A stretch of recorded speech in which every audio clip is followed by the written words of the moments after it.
the biggest mistake leaders make today is that they don't get into the details. There used to be a statement a long time ago which said, brief the top, train the bottom. I think that's changed. It's now train the top as much as you train the bottom, because the top approves so many things. You've got to know what it is you're approving. You've got to know how it's going to land on the company. You've got to know how it's going to change the nature of work, how you look at the cost structure. All of that has to be thought through. So I'd say that CEOs, people in the C-suite, all senior leadership have to spend as much time learning what the organization is learning, what the organization is doing. Get into the details. You don't have to do what they're doing, but understand what they're doing in great detail. So when they come to you with an idea, you don't just rubber stamp it because you're in a senior position. You rubber stamp it because, first of all, you have a great team and you know that they've come to you with the right thing, but you also understand what they came to you with. You know how it's going to land in your organization. And if things go wrong, you know how to get in there and get it fixed. And I think that's very, very important. Completely. And the frustration among, being an employee myself as well at times, the frustration of having that from higher ups where they don't understand what you're doing. And it's just, it can be really frustrating to be in that role and create a really bad environment for creative thinkers, people who are going to progress that company for you as well. Although, I must say one thing. Sometimes I wonder why senior people don't have that desire to learn what people are doing, because there's actually it's like a childlike curiosity. Go and see, what are they doing? Why? How are they doing it? What are their challenges? What roadblocks can I remove so they can do their job even better? That should be part of every senior leader's DNA. Why they don't have it, I don't know. And if they don't have it, how the hell did they become a senior leader? That's something I don't know either. But I think it's actually fun to be curious. It's a fun thing to learn. It's a fun thing to go ask people to teach you their job. Very often I'd go on route rides with route salesmen in PepsiCo, and I'd say, teach me how to be a route salesman. Tell me how you do the job from 3 a.m. in the morning to 1 p.m. in the afternoon. Tell me how you pick up the order. Tell me how you load up the truck. Walk me through the whole process. Because once I learn what they're doing, it gives me a better appreciation for how the rubber meets the road at PepsiCo. And that's what makes the job so gratifying. That, again, sorry, I keep referring back to the book, it's so fresh in my mind, but one of the things that was so refreshing to hear was that you were developing flavor. You were doing that part of the process, and it speaks to the passion of doing the job. It was really lovely to see that you did that amongst all of the companies that you worked for as well. I can't remember it slips my mind, the first company you worked for. Which one was it? Metro Beard Cell. Yes, yeah. And you were so integrally involved in all the processes. It wasn't just pushing paper around. Like you were on the floor rearranging all the cupboards and stuff. It's such a wonderful story to hear. Well, it's like if you are going to launch new fabrics, you've got to know the limits of your manufacturing process. You've got to know the limits of your printing process. So you've got to have some idea of designing for manufacturing. So you can design products and prints only if you can manufacture it. So you've got to understand the process so that you can now go back and say, no, don't try this complicated stuff because we can't manufacture it today. Maybe we can tomorrow. We'll remove constraints. But today, these are the limits of what we can do. So you've got to understand the process to be able to create the right product or design and then push it back into the process. To me, these are all, again, critical building blocks before you can actually do your job in a holistic way. That's where the breakdown is as well. When you don't understand it, like you say, if you ask for a design to be done and you instruct a team to do a design and they go to the manufacturers and they're like, we can't do this. Right.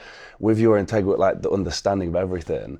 And I think that is missed, and where frustrations come up and slowdown of company comes in when these processes from the top aren't understood at all. But John, there's another important point here. The reason you have to understand this is because you have to ask the right questions. If you don't understand the processes, you don't know how to ask the right questions. You're never going to run those manufacturing lines, but you've got to ask your operations head the right questions. And the only way to ask the right questions is if you understand the process. Otherwise, you have no idea what questions to ask. So let's go back. Let's go back to the earlier days. How did you make the step? I know this is a long story that we're asking to be condensed into such a small space, but how did you make the step from education and getting into business until the point that you was in corporate America? So I was one of the few people in India. My sister and I were perhaps a handful of 20 people from India, 20 women in India who were admitted to the business schools in India. My sister went to a very prestigious business school on the West Coast, and I went to the other prestigious school on the East Coast. India only had about 4 business schools at that time. You write a very competitive exam and you get in. Once my sister got in, I had to do it the same because I was competitive with her. So I managed to get into the school in Calcutta. And once you graduate from those schools, you get grabbed by companies because there were so few business graduates. And in any class, only 5 women graduated, 100 guys and 5 women. And so I was one of the 5 women in my class. And I went to work for Metro Beardsall, which is really a British textile company, Totals, of Manchester. And I worked in that company for a while, loved the job until there was a South Indian mill strike that shut down the business. There was nothing to sell because all the mills were on strike. So I was recruited then by Johnson and Johnson to work on their feminine protection products. I learned a lot doing that. I mean, brand new, feminine protection. To talk about it was taboo in India at that time. So how do you market a product that's essential for giving women freedom? At the same time, it's sold under the counter in a retail store. You can't advertise it. So I learned a whole bunch of influence marketing in a different way. But at that time, a lot of my friends from college and people I knew in the city of Madras had left India to come to the United States. At that time, the US was the beacon of hope and dreams and aspirations and innovation and entrepreneurship. And there was a mass brain drain of the best talent to the US.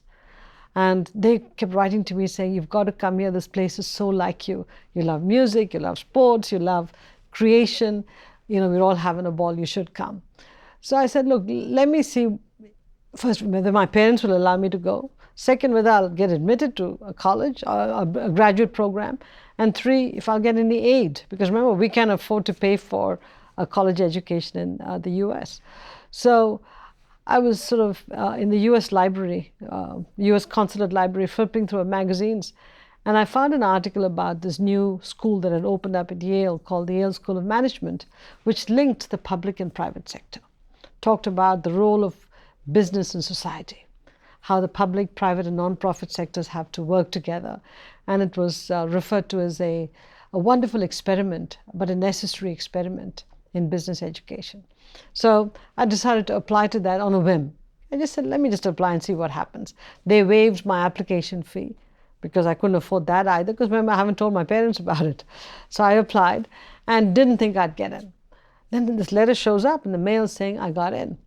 So I went to my parents and said, hey, I got into the Yale School of Management. And they said, good, put that letter away and go back and do what you're doing because we can't afford to send you. Okay.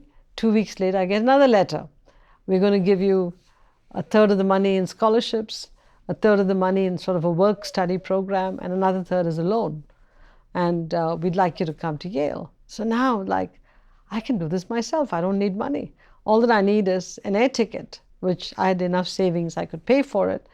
And I can go, but my parents aren't going to let me go.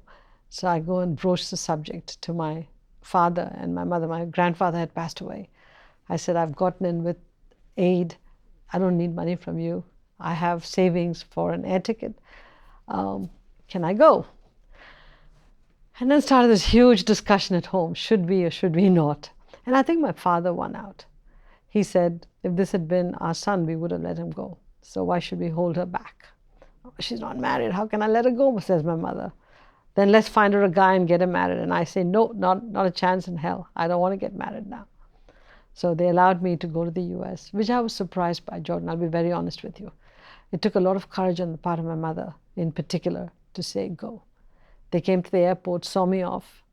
And it was a very bittersweet moment because they knew that this daughter of theirs was going 8,000 miles across the oceans. And they won't see me for a while, except, occasional phone calls. In those days, we didn't have the cell phone, right? You had to book a telephone call and make a telephone call. It's very complex to make an international call. So they knew that they wouldn't see me regularly. But it was a brave act on their part to send me across the oceans. And I came to Yale, and the rest is history. As many of you know, we are independent creators and filmmakers, but there is a massive attack on us right now. Traditional media over the last few years has started to slowly die. They are no longer the independent voice that you first thought they were. That's why we've created Mulligan Brothers Patreon. We've built something special for our most dedicated supporters, and I want to break it down for you real quick. The supporter tier gets you ad-free early access to both video and audio versions of Mulligan Brothers interviews 24 hours before it goes public. The executive tier gets you everything that a supporter tier gets, plus more. Exclusive interviews and behind the scenes content, walk and talks, daily routines, unreleased interviews, the stuff that you don't see anywhere else. And finally, the executive producer tier. Everything from the supporter tier and the executive tier, plus exclusive perks. Access to our treatment packages. Be the first to see which guests are coming up and get insight into the topics we'll be discussing before anyone else. And you'll even get an executive producer credit on every single documentary that we make. So if you've ever wanted to support the Mulligan Brothers mission of inspiring change so we can go around the world and get these stories that nobody else will, this is exactly how you do it. Go to patreon.com/Mulligan Brothers or click the link in the description or scan the QR code on screen. Join the community and help us inspire change.